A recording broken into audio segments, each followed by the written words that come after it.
ഈശോ മിശിഹായ്ക്ക് സ്തുതിയായിരിക്കട്ടെ. തിരുസഭയുടെ സ്വർഗീയ മഹത്വത്തെക്കുറിച്ച് ധ്യാനിക്കുന്ന ഈ നാളുകളില് തിരുസഭ മാതാവ് നമ്മെ കൂട്ടിക്കൊണ്ടുപോകുന്നത് സ്വർഗരാജ്യത്തെക്കുറിച്ചുള്ള ഈശോയുടെ പ്രബോധനങ്ങളിലേക്കാണ്. യഥാർത്ഥത്തിൽ ഈശോയുടെ പ്രബോധന വിഷയം, ഏക വിഷയം സ്വർഗരാജ്യം അഥവാ ദൈവരാജ്യമായിരുന്നു. ഇത് വളരെ മനോഹരമായി അവതരിപ്പിക്കുന്നത് മത്തായി സുവിശേഷകനാണ്. അദ്ദേഹത്തിന്റെ സുവിശേഷ വിവരണത്തിലെ 5 പ്രഭാഷണ സമാഹാരങ്ങള് സ്വർഗരാജ്യവുമായി ബന്ധപ്പെട്ടവയാണ്. അതിന്റെ നാനാവശങ്ങളെക്കുറിച്ച് പ്രതിപാദിക്കുന്നവയാണ്.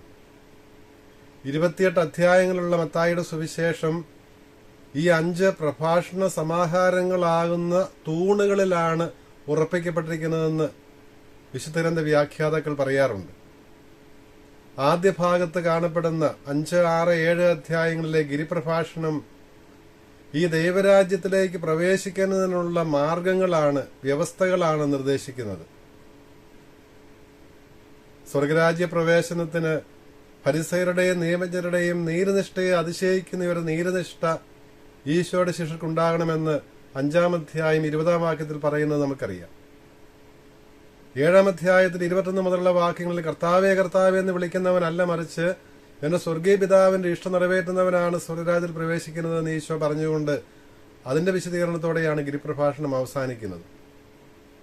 ഇപ്രകാരം ഈ പുതിയ നിയമത്തിന്റെ വ്യവസ്ഥകൾ പാലിച്ചുകൊണ്ട് സ്വർഗരാജ്യത്തിലേക്ക് പ്രവേശിക്കുന്ന വ്യക്തിയുടെ ഈ ലോക ജീവിതം തന്നെ ഒരു മിഷൻ, പ്രേക്ഷിത ദൗത്യമാണ്, ദൗത്യത്തിൽ ഐക്യപ്പെടുന്നതാണ് എന്ന് സൂചിപ്പിക്കുന്നതാണ് 2-ാമത്തെ പ്രഭാഷണ സമാഹാരമായ 10-ാം അധ്യായം.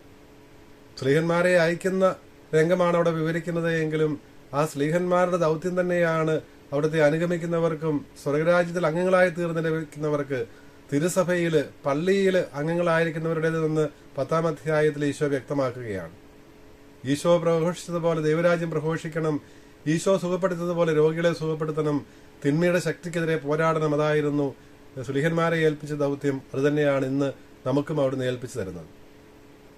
ഈ ദൗത്യ നിർവഹണത്തിൽ എപ്രകാരമാണ് അവർ സുവിശേഷം, ദൈവരാജ്യത്തിന്റെ സുവിശേഷം പ്രഘോഷിക്കേണ്ടത് എന്ന് വ്യക്തമാക്കുവാനാണ് സുവിശേഷത്തിന്റെ മധ്യഭാഗത്ത് നിൽക്കുന്ന 13-ാം അധ്യായത്തിലെ ദൈവരാജ്യത്തെക്കുറിച്ചുള്ള, സ്വർഗരാജ്യത്തെക്കുറിച്ചുള്ള അവിടുത്തെ ഉപമകള്. അത് കർഷകരോട് സംസാരിക്കുമ്പോൾ അവരുടെ ഭാഷയിൽ സംസാരിക്കണമെന്ന് കാണിക്കാൻ വേണ്ടി വിത്തിന്റെയും കളകളുടെയും ഒക്കെ ഉപമ പറഞ്ഞു. മുക്കുവരോട് സംസാരിക്കുമ്പോൾ വലയുടെയും മീനിന്റെയും ഒക്കെ ഉദാഹരണം ഉദ്ധരിച്ചുകൊണ്ട് ഉപമകളിലൂടെ പഠിപ്പിക്കണമെന്ന് ഈശോ പഠിപ്പിച്ചു. ഒപ്പം വ്യാപാരികളെ കാണുമ്പോൾ വിലയേറിയ രത്നത്തിന്റെയും നിധിയുടെയും ഒക്കെ ഉപമകൾ പറഞ്ഞുകൊണ്ട് വേണമെന്ന് പറഞ്ഞു. അമ്മമാരോട് സംസാരിക്കുമ്പോൾ പുളിമാവിന്റെ ഉപമ പറയണമെന്ന് പറഞ്ഞു. അങ്ങനെ സാഹചര്യങ്ങൾക്കനുസരിച്ച് ഈ ദൈവരാജ്യത്തിന്റെ, സ്വർഗരാജ്യത്തിന്റെ സുവിശേഷം പ്രഘോഷിക്കണമെന്നുള്ളത് അവിടുന്ന് 13-ാം അധ്യായത്തിൽ വ്യക്തമാക്കി. ഇപ്രകാരം ഈശോയുടെ പ്രഘോഷണത്തിലൂടെയും അവിടുത്തെ അനുഗമിച്ച സ്ലീഹന്മാരുടെ പ്രഘോഷണത്തിലൂടെയും എല്ലാം രൂപം കൊള്ളുന്ന വിശ്വാസികളുടെ സമൂഹം, സഭ, എക്ലേസിയ, അതിനെക്കുറിച്ചാണ് 18-ാം അധ്യായത്തിലെ പ്രഭാഷണം, 4-ാമത്തെ പ്രഭാഷണം. ഈ സഭയാണ് യഥാർത്ഥ പള്ളി. ഈശോയിൽ വിശ്വസിക്കുന്നവരുടെ, ഭൂമിയിലെ ദൈവരാജ്യമായ തിരുസഭയിലേക്ക് അംഗങ്ങളായിരിക്കുന്നവരുടെ, സുവിശേഷ പ്രഘോഷണ ദൗത്യവുമായി ഇറങ്ങിത്തിരിച്ചിരിക്കുന്നവരുടെ, ദൈവരാജ്യത്തിന്റെ ഈ ഉപമകളിലൂടെ ഈ സന്ദേശം പ്രഘോഷിക്കുകയും ജീവിതത്തിലൂടെ അത് പ്രാവർത്തികമാക്കുകയും ചെയ്യുന്നവരുടെ സമൂഹമാണ് തിരുസഭ. അവിടെ ഉണ്ടാകേണ്ട, അവിടെ പുലരേണ്ട മനോഭാവങ്ങളെക്കുറിച്ചാണ് 18-ാം അധ്യായത്തിൽ ഈശോ പറയുന്നത്. അവിടെ ചെറിയവർക്കാണ്, സമൂഹത്തിൽ വിലയിൽ ഇല്ലാതെ അവഗണിക്കപ്പെടുന്നവർക്കാണ് അവിടെ സ്ഥാനം. ചെറിയവരിൽ ആരെയും നിങ്ങൾ നിസ്സാരരായി പരിഗണിക്കരുത് എന്ന് പറയുമ്പോഴും, ചെറിയവനാണ് വലിയവനെന്ന് പഠിപ്പിക്കുമ്പോഴും എല്ലാം ആ ചെറുപ്പത്തിന്റെ വലിപ്പത്തെക്കുറിച്ചാണ് ഈശോ അവിടെ പഠിപ്പിക്കുന്നത് 18-ാം അധ്യായത്തിൽ. അതിൽ നിന്ന് 5-ാമത്തെ പ്രഭാഷണ സമാഹാരത്തിലേക്ക് വരുമ്പോൾ 25-ാം അധ്യായത്തിൽ 24, 25 അധ്യായങ്ങളിലാണല്ലോ നമ്മൾ ഈശോയുടെ യുഗാന്ത പ്രഭാഷണം കാണുന്നത്. അപ്പോൾ സ്വർഗരാജ്യത്തിന്റെ അന്ത്യം എങ്ങനെയായിരിക്കുമെന്നാണ് ഈ അവസാനത്തെ പ്രഭാഷണ സമാഹാരമായ 24, 25 അധ്യായങ്ങൾ വ്യക്തമാക്കുന്നത്. അപ്പോൾ ആദ്യത്തെ ഗിരിപ്രഭാഷണത്തിലൂടെ സ്വർഗരാജ്യത്തിൽ പ്രവേശിക്കാനുള്ള വ്യവസ്ഥകൾ പറഞ്ഞ് പ്രവേശിക്കുന്നവർക്കുള്ള ദൗത്യം എന്താണെന്ന് 10-ാം അധ്യായത്തിൽ പറഞ്ഞിട്ട് പ്രഘോഷിക്കേണ്ടത് എങ്ങനെയാണ്, ഏത് രീതിയിലാണ് എന്ന് 13-ാം അധ്യായത്തിൽ പഠിപ്പിച്ചിട്ട് പ്രകാരം രൂപം കൊള്ളുന്ന തിരുസഭയാകുന്ന പള്ളിയുടെ സ്വർഗീയ മഹത്വം, അവിടെ പ്രവേശിക്കുന്നത് ആരൊക്കെയാണ്, എന്തെല്ലാമാണ് വ്യവസ്ഥകളെന്ന് വ്യക്തമാക്കുന്നതാണ് 24, 25 അധ്യായങ്ങളിൽ. ആ 25-ാം അധ്യായത്തിലെ 3 ഉപമകളാണ് ഈശോ പറയുന്നത്. കഴിഞ്ഞ ദിവസം നമ്മൾ വായിച്ച് ധ്യാനിച്ച 10 കന്യകളുടെ ഉപമ, അതിന് തൊട്ട് പിന്നാലെ വരുന്ന താലന്തുകളുടെ ഉപമ, അതിനുശേഷമാണ് വിധികർത്താവായി സിംഹാസനത്തിൽ ആസനസ്ഥനാകുന്ന ചെമ്മരിയാടുകളെ കോലാടുകളിൽ നിന്ന് വേർതിരിക്കുന്നത് പോലെ നല്ലവരെയും ദുഷ്ടരെയും വേർതിരിക്കുന്ന, വലതുഭാഗത്തുള്ളവരെയും ഇടതുഭാഗത്തുള്ളവരെയും വേർതിരിക്കുന്ന ആ വിധിയുടെ രംഗം വിവരിച്ചുകൊണ്ടാണല്ലോ 25-ാം അധ്യായം അവസാനിക്കുന്നത്. അപ്പോൾ 25-ാം അധ്യായത്തിലെ 3 ഉപമകളില് മധ്യഭാഗത്ത് വിവരിക്കുന്ന താലന്തുകളുടെ ഉപമയാണ് ഇന്നത്തെ നമ്മുടെ ധ്യാന വിഷയം. യഥാർത്ഥത്തിൽ ഈ 3 ഉപമകളും 25-ാം അധ്യായത്തിലെ 3 ഉപമകളും പരസ്പരം ബന്ധപ്പെടുത്തി മനസ്സിലാക്കേണ്ടതാണ്. വിവേകവതികളായ കന്യകളുടെ പ്രത്യേകത നമ്മൾ പറഞ്ഞു. 10 കന്യകളുടെയിലും വിളക്കുണ്ടായിരുന്നെങ്കിലും അവർ കരുതിയിരുന്ന ആ സ്നേഹത്തിന്റെ, കാരുണ്യത്തിന്റെ, അനുകമ്പയുടെ എണ്ണ അത് കരുതുന്നവരാണ് വിവേകമതികൾ, ബുദ്ധിശാലികൾ എന്ന് നമ്മൾ കണ്ടു. അങ്ങനെ നമുക്ക് മാമോദീസായി ലഭിച്ചിരിക്കുന്ന ഈ വിശ്വാസ ദീപത്തില് അത് അണഞ്ഞു പോകാതെ ആവശ്യമായ എണ്ണ അത് സ്നേഹപ്രവർത്തികളിലൂടെ, ഉപവികളുടെ പ്രവർത്തികളിലൂടെ, കാരുണ്യത്തിന്റെയും അനുകമ്പയുടെയും പ്രവർത്തികളിലൂടെ എണ്ണ സമൃദ്ധമായി ശേഖരിച്ച് നമ്മൾ മണവാളന്റെയും മണവാട്ടിയുടെയും എതിരേൽപ്പിനായി കാത്തിരിക്കണം. മിശിഹായുടെ ആ രണ്ടാമത്തെ ആഗമനത്തില് തിരുസഭ അവിടുത്തെ മണവാട്ടിയായ തിരുസഭയോടൊത്ത്, മണവാളനോടൊത്ത് സ്വർഗീയ മഹത്വത്തിലേക്ക് പ്രവേശിക്കുവാനായിട്ട് നമ്മൾ കാത്തിരിക്കണം. അത് മരണനിദ്ര പ്രാപിച്ചാലും നമ്മൾ ആ കാത്തിരിപ്പിൽ തുടരണമെന്നുള്ളത് വ്യക്തമാക്കുകയാണ് ആദ്യത്തെ 13 വാക്യങ്ങളിൽ. തുടർന്ന് 14 മുതലുള്ള വാക്യങ്ങളിലാണ് ഇന്നത്തെ നമ്മുടെ സുവിശേഷ ഭാഗം. അവിടെയാണ് താലന്തുകളുടെ എപ്രകാരമാണ് നമ്മ എണ്ണ സമ്പാദിക്കാൻ സാധിക്കുന്നത്, ഏതെല്ലാം വിധത്തിലാണ് എന്ന് വ്യക്തമാക്കുന്നതാണ് ഈ താലന്തുകളുടെ ഉപമ. താലന്തുകളുടെ ഉപമയിൽ നമ്മൾ വായിക്കുന്നത്, യജമാനൻ ദൂരദേശത്തേക്ക് യാത്ര പുറപ്പെടുന്നതിന് മുമ്പ് ഭൃത്യന്മാരെ വിളിച്ച് അവരുടെ കഴിവിനനുസരിച്ച് ഒരാൾക്ക് 5, വേറൊരാൾക്ക് 2, വേറൊരാൾക്ക് 1 താലന്തുകൾ നൽകിയിട്ട് പുറപ്പെടുകയാണ്.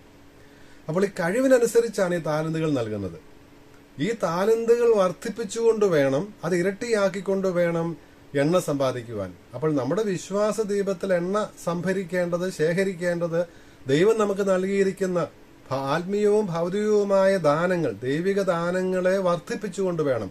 അത് നമ്മുടെ വിശ്വാസമാകാം, നമുക്ക് ദൈവം നൽകിയിരിക്കുന്ന മാനുഷിക ശേഷികളാകാം, നമ്മുടെ ബുദ്ധിയാകാം, നമ്മുടെ അറിവാകാം, നമുക്കുള്ള മറ്റ് സിദ്ധികളാകാം.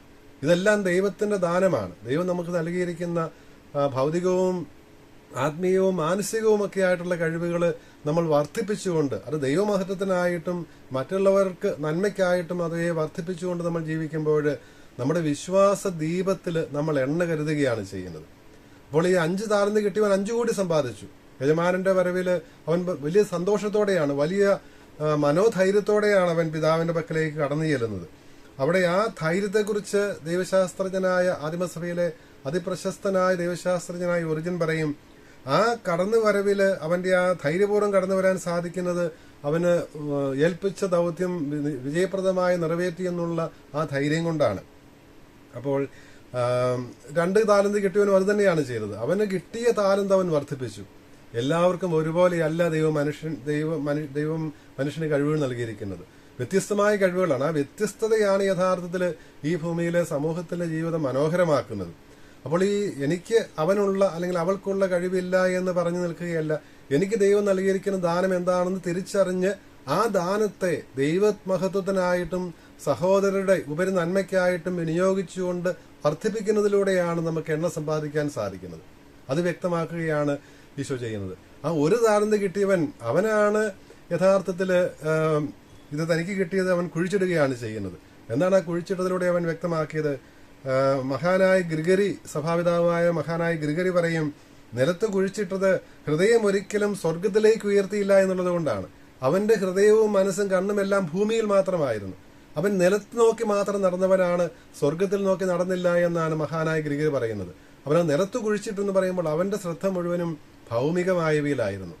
തനിക്ക് കിട്ടിയ ദാനങ്ങൾ അത് ദൈവത്തിന്റെ ദാനമാണ് എന്നുള്ള ചിന്തയില്ലാതെ, ആ ഒരു സ്വർഗീയ ചിന്തയില്ലാതെ, അത് സ്വർഗത്തെക്കുറിച്ചുള്ളൊരു ചിന്തയില്ലാതെ ഈ ലോകത്തിൽ മാത്രം പരിമിതപ്പെടുത്തപ്പെട്ട ദർശനമായിരുന്നു അവനുണ്ടായിരുന്നത്. അതാണ് ആ നിലത്ത് കുഴിച്ചിട്ടു എന്നുള്ളതിൽ നിന്ന് സൂചിപ്പിക്കുന്നത് എന്ന് മഹാനായ ഗ്രിഗറി പറയും. അപ്പോൾ അതായിരുന്നു അവന്റെ കുറ്റം. അതുകൊണ്ട് തന്നെയാണ് അവൻ പറഞ്ഞത്, ദൈവത്തെക്കുറിച്ച് അവന് പഴിയായിരുന്നു. നീ കർക്കശനായ മനുഷ്യനാണ്, ദുഷ്ടനാണ്, വിതയ്ക്കാത്തിടത്ത് നിന്ന് കൊയ്യുന്നവനാണ്, വിതറാത്തിടത്ത് നിന്ന് ശേഖരിക്കുന്നവനാണെന്നെല്ലാം യജമാനനെ കുറിച്ച് പരാതി പറയുമ്പോൾ ഇതാണ്. അപ്പോൾ ഒരു ദൈവവിചാരമില്ലാതെ ദൈവത്തിന്റെ ദാനമാണ് ഇത്, ദൈവിക പദ്ധതിയിൽ തനിക്കുള്ള പങ്കെന്താണ്, റോൾ എന്താണെന്ന് തിരിച്ചറിയാതെ ജീവിച്ചവനുള്ള പരാതിയാണത്. അതുകൊണ്ട് അതേ വാക്കുകൾ ഉപയോഗിച്ച് തന്നെയാണ് ദൈവം അവനെ ശിക്ഷിക്കുന്നതും. അലസനും ദുഷ്ടനുമായ ഭൃത്യ, നീ ഇത് അറിഞ്ഞിരുന്നെങ്കിൽ എന്തുകൊണ്ട് നിനക്ക് ഞാൻ തന്നത് നീ പലിശയ്ക്ക് കൊടുത്തില്ല, പലിശയോടുകൂടി ഞാൻ തിരികെ വാങ്ങുമായിരുന്നല്ലോ എന്ന് പറയുന്നത്. അപ്പോൾ ആ ഒരു താലന്ത് എടുത്ത് 10 ഉള്ളവന് കൊടുക്കുകയാണ്. അപ്പോൾ സ്വർഗീയ ആ 5 10 2 4 എല്ലാം ദൈവം പറഞ്ഞത് എന്താണ്? വിശ്വസ്തനും നല്ലവനുമായ ഭൃത്യ, നീ ഞാൻ വലിയ കാര്യങ്ങൾ നിയമിച്ചാക്കും. ഈ അല്പകാര്യങ്ങൾ നീ വിശ്വസ്തനായിരുന്നതുകൊണ്ട് അനേക കാര്യങ്ങൾ നിന്നെ ഞാൻ ഏൽപ്പിക്കും. നിന്റെ യജമാനന്റെ മഹത്വത്തിലേക്ക്, ആ സൗഭാഗ്യത്തിലേക്ക് നീ പ്രവേശിക്കുക. ആ ഒരു ദൈവാനുഗ്രഹത്തിന്റെ, ദൈവകൃപയുടെ ആ അവസ്ഥയിലേക്കുള്ള പ്രവേശനം, അതാണ് സ്വർഗത്തിൽ നമുക്ക് ലഭിക്കുവാൻ പോകുന്നത്. അതാണ് തിരുസഭയുടെ മഹത്വത്തില്, പള്ളി കൂദാശക്കാലത്ത്, തിരുസഭയുടെ മഹത്വത്തിന്റെ കാലത്ത് നമ്മെ കാത്തിരിക്കുന്നതും അത് തന്നെയാണ്. സഭാപിതാവായ അലക്സാണ്ട്രിയയിലെ സിറിൽ പറയും, നമുക്ക് ലഭിച്ചിരിക്കുന്ന ഈ 5 താലന്ത് എന്ന് പറയുന്നത് പഞ്ചേന്ദ്രിയങ്ങളുമായി ബന്ധപ്പെട്ടതാണെന്നാണ് അലക്സാണ്ട്രിയയിലെ സിറിലിന്റെ അഭിപ്രായം. നമുക്ക് കിട്ടിയിരിക്കുന്ന കാഴ്ച, കേൾവി, രുചി, മണം, സ്പർശം, ഈ 5 സിദ്ധികളെയാണ് 5 താലന്തുകളായിട്ട് അലക്സാണ്ട്രിയയിലെ സിറില് വിശദീകരിക്കുന്നത്. ഈ 5 ദാനങ്ങളും സിദ്ധികളും നമ്മൾ ദൈവ മഹത്വത്തിനായിട്ടും സഹോദരരുടെ നന്മയ്ക്കായിട്ടും ഉപകാരത്തിനായിട്ടും നമ്മൾ വിനിയോഗിക്കുമ്പോഴാണ് അത് ഫലപ്രദമായി തീരുന്നത്. അവ 5 കൂടി നമ്മൾ സമ്പാദിക്കുന്നത്. 2 താലന്ത് കിട്ടിയത് സഭാപിതാക്കന്മാർ പറയും, അത് നമുക്ക് ആത്മീയവും ശാരീരികവുമായ, ആത്മീയവും ഭൗതികവുമായ ദാനങ്ങൾ ദൈവം നൽകുന്നുണ്ട്. ഈ 2 തരത്തിലുള്ള ദാനങ്ങളെ സൂചിപ്പിക്കുന്നതാണ് ഈ 2 താലന്തുകൾ എന്ന് അവർ പറയും. കിട്ടിയത് എത്രയാണെന്നുള്ളത് നോക്കുകയല്ല, മറ്റുള്ളവരുമായി താരതമ്യപ്പെടുത്തി എനിക്കതില്ലല്ലോ എന്ന് പറയുകയല്ല, മറിച്ച് എനിക്ക് ലഭിച്ചിരിക്കുന്നത് വർദ്ധിപ്പിച്ചോ. ഈ 2 4 നീ എന്തിയെ 10 ചോദിച്ചില്ല, അവന് കിട്ടിയത് വർദ്ധിപ്പിച്ചോ എന്നുള്ളത് മാത്രമാണ് ദൈവത്തിന്റെ തിരുമുൻപിൽ ഏറ്റവും പ്രധാനപ്പെട്ട കാര്യമായിട്ട് നിൽക്കുന്നത്. ഇതേ കാര്യം തന്നെയാണ് നമുക്കുണ്ടാകേണ്ട ആ മനോഭാവം. നമ്മുടെ ലക്ഷ്യം എന്തിലാകണം? സ്വർഗരാജ്യത്തിലാണ്, സ്വർഗീയ മഹത്വത്തിലാകണം. ഈ പഴയ നിയമത്തിലെ ആദ്യത്തെ വായനയില് പുറപ്പാട് ഉൽപ്പത്തി പുസ്തകം 21 അധ്യായത്തിൽ നമ്മൾ കാണുന്നുണ്ട്, യാക്കോബ് എപ്രകാരമാണ്, പൂർവ്വ യാക്കോബ് റാഹേലിന് വേണ്ടി 14ഓളം വർഷങ്ങൾ അദ്ദേഹം യഥാർത്ഥത്തില് ദാസ്യവേല ചെയ്യേണ്ടി വന്നു. അത് സന്തോഷത്തോടെ അദ്ദേഹം ചെയ്തു. കാരണം ലക്ഷ്യത്തിൽ അദ്ദേഹത്തിന് കണ്ണുണ്ടായിരുന്നു. ആ ലക്ഷ്യം പ്രാപിക്കാൻ വേണ്ടിയിട്ട് ഏറെ ത്യാഗവും സഹിക്കാൻ സന്നദ്ധനായി. അതുപോലെ സ്വർഗത്തിൽ കണ്ണുനട്ടം ജീവിക്കുന്ന നമുക്കും ആ സ്വർഗഭാഗ്യം നമുക്ക് ഈ ഭൂമിയിലുള്ള പീഡനങ്ങളെയോ ദുഃഖങ്ങളെയോ ഒന്നും സാരമായി എടുക്കണ്ട എന്ന് നമ്മെ പഠിപ്പിക്കുമെന്ന് അത് നമ്മെ വ്യക്തമാക്കി തരികയാണ്. പ്രഭാഷകന്റെ പുസ്തകത്തിലും അത് തന്നെയാണല്ലോ. കർത്താവിൽ വിശ്വസിച്ച് നമ്മുടെ പ്രയത്നങ്ങൾ സ്ഥിരോത്സാഹത്തോടെ നിൽക്കാനാണ് പ്രഭാഷകന്റെ പുസ്തകം 11 അധ്യായത്തിലെ 21 വാക്യത്തില്. കർത്താവിന്റെ അനുഗ്രഹമാണ് ഭക്തന്റെ പ്രതിഫലമെന്നാണ് പ്രഭാഷകൻ പറയുന്നത്. കർത്താവിന്റെ അനുഗ്രഹം, അവിടുത്തെ അനുഗ്രഹത്തിൽ പങ്കുചേരുന്നതാണ് നമ്മുടെ മഹത്വം. അത് തന്നെയാണ് നമുക്ക് പ്രതിഫലം. 26 27 വാക്യങ്ങൾ 11 അധ്യായത്തിൽ പ്രഭാഷകൻ പറയുന്നത്, അന്ത്യദിനത്തില് നമ്മുടെ പാതകൾക്കൊത്ത പ്രതിഫലം അവിടുന്ന് നൽകും. നമ്മൾ ഏത് വഴിയെ നടന്നു എന്നുള്ളതനുസരിച്ച് നമ്മുടെ പ്രവൃത്തികൾ വെളിപ്പെടുന്നത്, കർത്തൃസമക്ഷം വെളിപ്പെടുന്നത് ഈ അന്ത്യദിനത്തിലാണ് എന്നും പ്രഭാഷകൻ പറയുന്നുണ്ട്. ഇപ്രകാരം നമുക്ക് ലഭിച്ച താലന്ത്, അത് നമ്മുടെ വിശ്വാസഗണത്തിലായ താലന്ത് ലഭിച്ചിട്ടുണ്ട് നമുക്ക് എല്ലാവർക്കും. അത് മാമോദീസായിൽ നമുക്ക് ലഭിച്ച ആ വിളക്കിന് തുല്യമാണ് താലന്തുകൾ. നമുക്ക് എല്ലാവർക്കും താലന്തുണ്ട്. ദൈവം നൽകിയാണ് നമ്മെ ദൈവരാജ്യത്തിലേക്ക് സ്വീകരിച്ചിരിക്കുന്നത്. അത് വിശ്വാസി ഗണത്തിലായെന്ന സൂചനയാണ് സൂചിപ്പിക്കുന്നത്.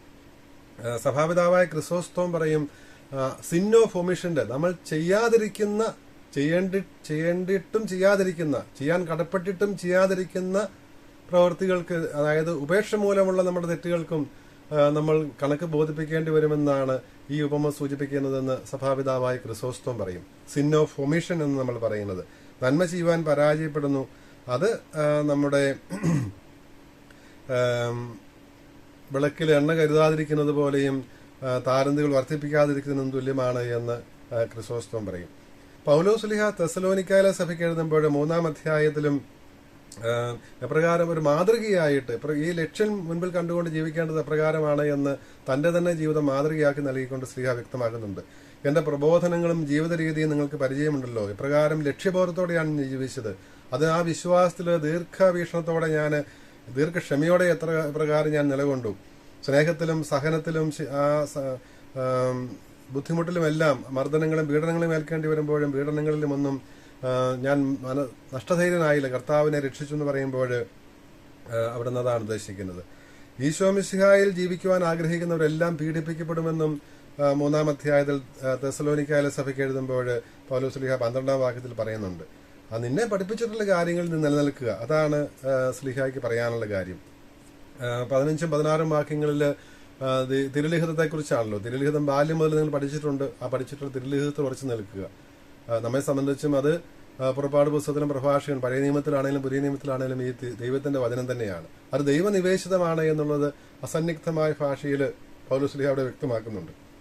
എന്തിനു വേണ്ടിയാണ് ഇത് എഴുതപ്പെട്ടിരിക്കുന്നത് എന്നും ശ്ലീഹ പറയുന്നുണ്ട്. നമ്മുടെ പ്രബോധനത്തിന് വേണ്ടി, നമ്മെ ശാസിക്കുന്നതിന് വേണ്ടി, തെറ്റിദ്ധരുത്തുന്നതിന് വേണ്ടി, നീതിയിലുള്ള നമ്മുടെ പരിശീലനത്തിന് വേണ്ടിയെല്ലാമാണ്. അപ്പോൾ ഇതിൽ നമ്മൾ പഠിക്കാനുണ്ട്. ഇതിന്റെ വെളിച്ചത്തിൽ നമ്മുടെ ജീവിതത്തിലെ തെറ്റുകൾ തിരുത്താനുണ്ട്. നമുക്ക് ചില ശാസനങ്ങൾ ദൈവവചനം തരുന്നുണ്ട്. നീതിയിൽ എങ്ങനെയാണ് ചരിക്കേണ്ടത് നമുക്ക് കാണിച്ചു തരുന്നുണ്ട്. പ്രകാരം ദൈവവചനത്തിൽ അധിഷ്ഠിതമായ ഒരു ജീവിതം നയിക്കുവാൻ നമുക്ക് സാധിക്കട്ടെ. അതിന് നമ്മുടെ ഈ പള്ളിക്കുദാശ കാലത്ത്, സഭയുടെ സ്വർഗീയ മഹത്വത്തെക്കുറിച്ചുള്ള ധ്യാനിക്കുന്ന ഈ കാലത്ത് ആ ലക്ഷ്യം മുമ്പിൽ കണ്ടുകൊണ്ട് നമ്മുടെ ഈ ജീവിത അനുഭവങ്ങളെ സ്വീകരിക്കുവാനും ലക്ഷ്യത്തിലേക്ക് നടന്നെടുക്കുവാനും സാധിക്കട്ടെ. ദൈവം നമ്മളെ അനുഗ്രഹിക്കട്ടെ.